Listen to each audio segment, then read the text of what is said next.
The blizzard struck the ridge like a hammer blow, a solid wall of wind and snow that swallowed the mountain in seconds. The horse is gone. My hands are numb. Keep going. Don't stop. He staggered through drifts that reached his thighs, his mind shrinking to a single word: survive.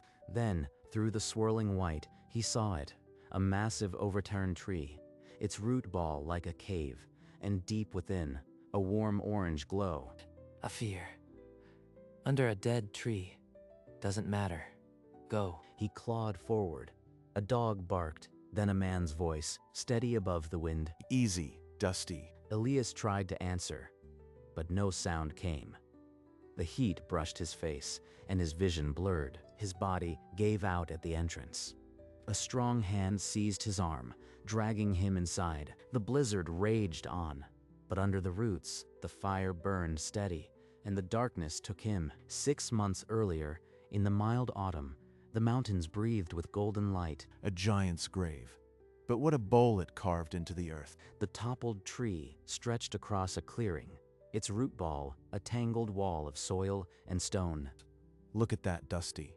The root ball forms a ready-made wall and roof, and the pit is already half dug. All we have to do is dig the floor deeper and cover the entrance. Most men would have seen a fallen tree.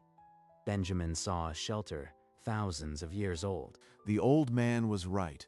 The earth holds heat like no log wall ever could. He paced the pit, already calculating the dimensions. This is home, Dusty, the quiet kind. No drafts, no creaking timbers, just earth and roots. He took off his coat, rolled up his sleeves, and went to work. A week later, Benjamin walked the dirt road into Silvervale, his coat thin, his list short. He left Dusty outside the mercantile and stepped into the warm, crowded room. Well, if it ain't the mole man, still digging that grave under a dead tree. A couple of men by the pickle barrel snorted.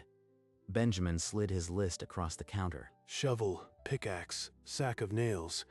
You aim to finish that dirt palace before the snow comes, or you just like living in a hole? Let the man talk. The earth will speak for itself come December. He didn't answer, just watched Jeb pile the tools on the counter. No stovepipe, no glass for a window, just nails and a dream. All right, your money's as good as any fool's. Benjamin paid, hefted the tools, and walked out. Outside, Dusty whined, pressing against his leg. Let's go home, boy. We've got work to do. Over the following weeks, the clearing echoed with the ring of steel on stone. On a good day, 2 feet deeper. On a bad day, roots like iron. He built a stone hearth against the earthen wall, chinking it with clay from the riverbank. Fire channeled through stone, smoke pulled through a root chimney. The old drawings come to life. Above, the root ball canopy wove a tight ceiling of wood and soil. My father called it the woodsman's hollow. He said the earth remembers how to hold the heat. Come nightfall, Dusty, we'll light the first fire. Then we'll see if this bowl was worth the sweat. That night, a small flame flickered inside the root ball. No wind touched it. The den drew in the heat like a living thing. No drafts, just stone, earth, and the quiet. He was right. By autumn's end, the den was finished, rough, hidden, and waiting. When the first heavy snow fell, Benjamin knew the time had come. He carried his last armload of supplies into the root ball shelter and sealed the entrance. We're home now, Dusty. Let's see what this old pit can do. He struck a flame. The dry kindling caught, and the earthen walls seemed to lean in Srishanes Rafotionstrili divide. Losmade.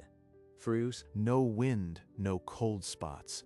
Even the stones underfoot are warm to the touch. I'd wager Jeb's store is half as warm, even with that iron stove he's so proud of. In the town, Jeb was indeed burning wood by the armful, but the cold still crept through every chink in the walls. In Silvervale, ink froze in bottles, and wood piles shrank before February. Benjamin, oblivious to their discomfort, sat cross-legged by his modest fire. The den was utterly still. Snow on the roof, earth all around. The quietest place I've ever slept. But the winter was just stretching its muscles. The worst was still coming. A week later, Benjamin walked into Silvervale for supplies. The cold cracked lips and stilled conversation. Frost on the insides of windows meant the cold was already winning. Still sleeping with the roots, Reeves? Thought you'd be frozen by now. Let him talk. The less I say, the less they understand. That hole won't hold heat. You'll be begging for a cabin by January. Benjamin left the store, the weight of their words lighter than the cold climbing the ridge. Inside the den, he lit the fire. The warmth pooled around him like a blanket. See, boy, not a breath of wind. The earth holds what the fire gives. That night, miles away, a neighbor's water bucket froze solid despite the stove burning beside it. But the hardest cold was still to come, and it would demand more than any shelter he'd ever built. The cold snap struck the valley like a fist of iron. Temperatures plunged far below zero and stayed there. In Silvervale, woodpiles vanished in days, yet cabins still felt like iceboxes, every draft a needle of cold. Even without feeding the fire all night, the den barely drops below comfortable. The earth holds steady. Benjamin woke each morning to find his water bucket unfrozen, at worst a thin skin of ice on top. Look at that, Dusty. Outside, they're burning double and still shivering. In here, a handful of sticks keeps us warm. He knew, with a quiet certainty, that his earth-burned shelter was proving itself. No draft, no wasted heat. They'd never believe it. Let them learn their own way. The earth doesn't need their approval. In town, men exhausted themselves chopping frozen logs, their stoves consuming wood faster than they could split it. One farmer broke an axe blade on ice-hard pine, cursing the cold that wouldn't relent. But Benjamin sat in his den, carving a new handle for his own axe, the firelight steady on his face. Rumors rode the wind. The coldest winter in 50 years was bearing down on the valley. 50-year winter. The kind that killed whole families in their cabins. He spent the day reinforcing the entrance, packing earth and frozen moss into every seam. As the wind began to moan, he sat and stared into the flames, remembering a different fire. A draft caught the spark, and she was lost before I could reach the door. Even now, he could see her face in the smoke, hear the crash of the collapsing roof. Never again. No drafts, no dry timber, just earth and stillness. Outside, the sky blackened like a bruise. Snow began to slant sideways. Come on, Dusty. It's time to seal the last gap. He pulled the final log into place, and the den became a silent cave of earth, waiting for the storm. The blizzard hit the den like a wall of ice, screaming over the root ball and piling snow in massive drifts. Inside, the earth swallowed every shriek of wind, leaving only a profound, ancient stillness. Not a whisper of wind. The earth absorbs sound like a blanket. The fire burned without flickering, its warmth pooling in the earthen bowl like water in a cup. You hear that, Dusty? The storm's a mile away. But in here, it's nothing but the fire. Outside, the wind piled snow against the log-sealed entrance, entombing them in a silent white shell. Buried alive, but alive. The earth is keeping us. He checked the seams where root met soil, but no cold crept in. The den was tighter than any cabin. We'll wait it out, boy. The earth knows how to hold the heat. The storm would rage for hours, but inside, time was measured only by the crackle of the fire. Then, in the deep silence, a sound cut through, a human cry, thin and distant. That's no animal. Someone's out there. He pushed aside the snow seal and stepped into a white world. The lull was brittle, the air sharp as glass. Through the trees, a broken wagon, half buried. Huddled figures waved weakly. How many? Is anyone hurt? A voice croaked back, 5 of them, but the surveyor, Elias, had gone north, looking for shelter. North is where the storm will hit first. He won't last an hour. He glanced at the sky. The lull was ending. The pressure dropped, and the first flakes began to sting. Stay, Dusty. Guard the den. I'll bring him back. He grabbed his lantern and a rope, then headed into the tree line, following fading tracks before the snow could swallow them. The lantern's weak halo showed the tracks dissolving under fresh snow. Each gust erased a little more of the man's path. He was heading for the ridgeline, like a deer following instinct. but a man can't burrow into a snowdrift. Then the sky slammed down again. Snow blasted sideways, and the world narrowed to a few feet of white chaos. The old man said, "Snowdrifts lie. Watch how the wind shapes them. It'll tell you where the ground hides." He read the contours like scripture, finding the ghost of a trail beneath the shifting drifts. There, a broken branch.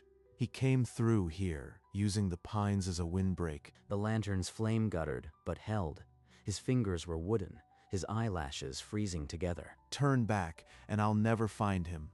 Keep going, and I might not find my way home. He chose forward, into the roaring white, one hand shielding his face. At a rocky outcrop, he found a sliver of cloth caught on granite, a sign of desperate passage. He followed it into the storm. Just beyond the rocks, a crumpled figure lay half buried in a drift, one arm outstretched, chest barely rising. Elias. Still breathing. Barely. I need to get him out of this wind. He pressed 2 fingers to the cold neck. A thready pulse fluttered under the skin. He tied the rope under the man's arms and began to drag, a dead weight that fought every inch of snow. The den is less than half a mile. In this storm, that's an eternity. Backward through the drifts, his tracks filling instantly, the lantern's flame his only guide. Then, a smudge of orange through the white, the root ball's glow, a beacon in the chaos. He stumbled toward it, lungs burning, legs trembling, but he didn't stop. A sharp bark cut the storm.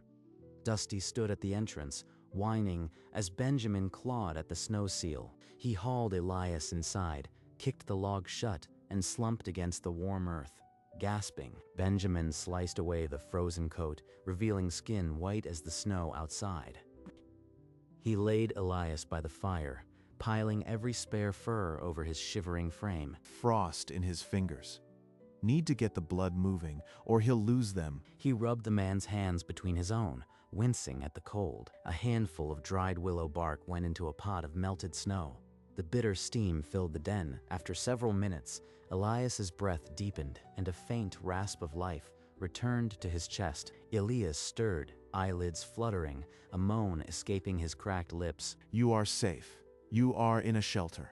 Drink this. Elias gulped the warm broth, then sank back into the furs, eyes closing again. Benjamin sat back, watching the firelight trace the roots above. He had bought the man time, but the storm still howled outside. Hours later, Elias stirred fully, his eyes clear for the first time. He pushed himself upright against a root, staring at the earthen walls. Are we underground? Under the roots of a fallen tree. It's warmer than any cabin you've ever known. Why live out here alone? There's a town not 5 miles away. Because wood walls lie. They look solid, but they leak. A draft killed my wife. He spoke of the night the cabin went up, a stove spark caught in a draft, flames racing through dry timber. She never made it out. I am sorry. So you built this, to never feel a draft again.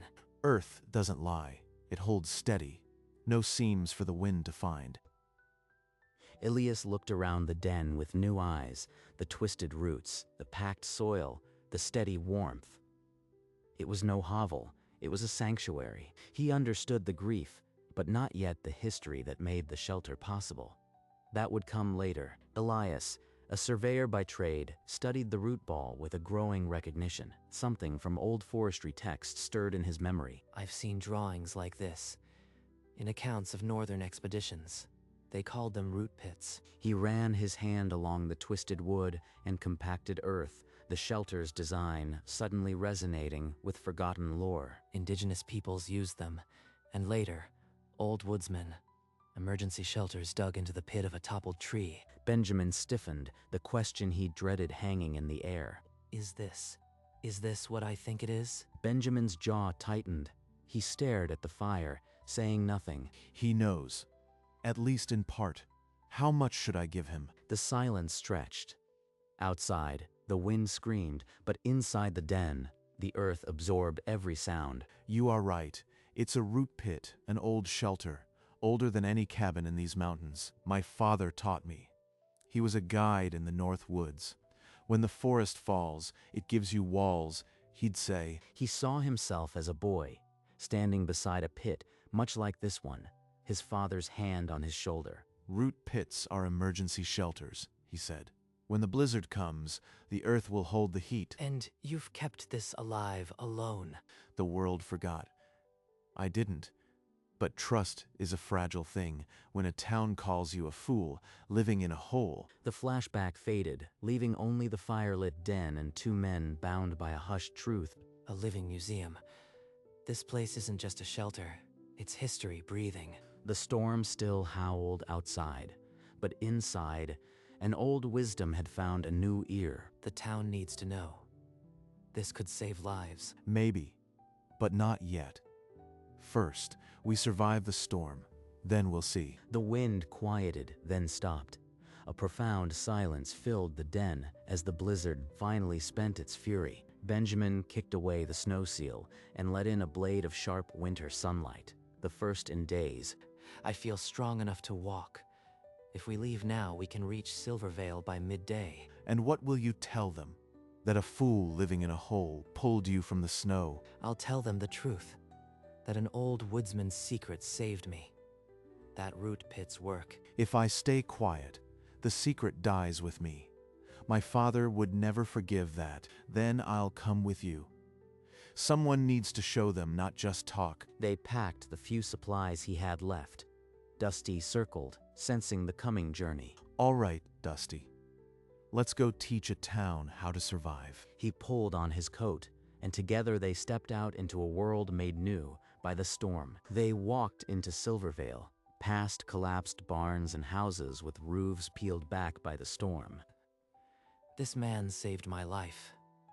His den under the roots held firm when everything else broke. Jeb appeared from the wreck of his store. Roof caved in, apron dusted with snow. He stared, jaw slack. You are alive, Reeves. And you dragged him out of that blizzard. He tracked me through the whiteout. That hole in the ground kept us warm while cabins froze solid. The words cut through the cold like a blade. People stopped their labor to listen. This is no madman. He's a woodsman who remembered what the rest of you forgot. Jeb glanced at the ruins of his own store, the cold leaking through the shattered timbers. The earth doesn't lie. It never did. For the first time, Silvervale looked at Benjamin Reeves not with laughter, but with something far heavier, need. The crowd pressed closer, their earlier scorn replaced by a raw hunger for answers. Root pits work because the earth traps heat. No drafts, no frozen walls, just steady warmth. The root ball serves as a structural arch, and the pit acts as a thermal sink. It's ancient engineering. My father was a Northwoods guide. He taught me that a toppled tree isn't just deadwood, it's a home waiting. A murmur passed through the townsfolk. The old knowledge suddenly felt less like folklore, and more like survival. And I called him a fool. How many winters did I waste burning wood when the answer was under the ground? You weren't wrong to trust the old ways. You just forgot there were older ones. Elias stepped forward, his surveyor's authority, adding weight to the woodsman's secret. Root pits were used by indigenous peoples and trappers. They're not a secret. They're a tradition we let slip away. That morning, the truth took root in Silvervale. Just as the old shelter had taken root in the earth. I'll show you how it's done. Find a fallen tree with a strong root ball, and we'll dig a shelter that'll outlast any cabin. The men didn't need a second word. They fetched shovels and axes, their earlier disdain replaced by a desperate willingness. Reeves, I was wrong. I mocked what I didn't understand. Water under the bridge. Pick up a shovel, Jeb. We've got earth to move. Dig the pit wider than the crown. The root ball will be your wall and roof. Slope the floor so the cold drains out. Steel bit into frozen soil. No speeches, just the rhythm of work, the sound of a town rebuilding its own wisdom. That's it. Follow the shape of the roots.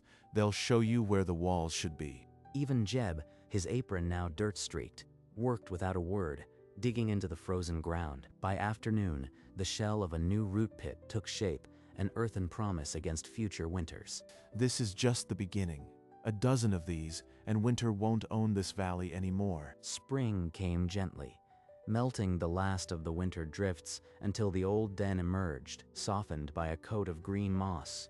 Benjamin walked the forest path, Dusty trotting ahead, his coat light in the warm breeze. He paused at the entrance of his shelter, his hand resting on the root beam that had held against the blizzard. The woods will keep you if you know how to listen. He sat on the log by the entrance, Dusty settling beside him, and looked out over the valley. The earth remembered Dusty, just like the old man said it would. The den stood silent behind him, a hump of earth and roots that had held warmth when the whole world froze. They'll build new ones now, but this one is still mine. In the quiet of the forest, with the scent of pine and damp earth, the last bitterness melted away, and Benjamin Reeves, once the fool in the hole, became the man the forest had always known. He sat on the old log, Dusty sprawled at his feet, and looked out over the valley turned green. The root pit entrance yawned behind him, its winter scars hidden beneath a blanket of moss and wildflowers. Not bad for a hole in the ground. A quiet smile flickered, then stuck, as if it had finally found permission. Dusty's tail gave a slow, satisfied thump against the earth. The afternoon light turned golden, and the shadows of the pines stretched toward the valley. The den was still there, just as it had been, a secret that was now an open book. He had not built a monument. He had only remembered what the land already knew. The sun dipped lower, and the forest drew its curtains around the small hollow. And as dusk fell, Benjamin leaned back against the roots and closed his eyes. Home,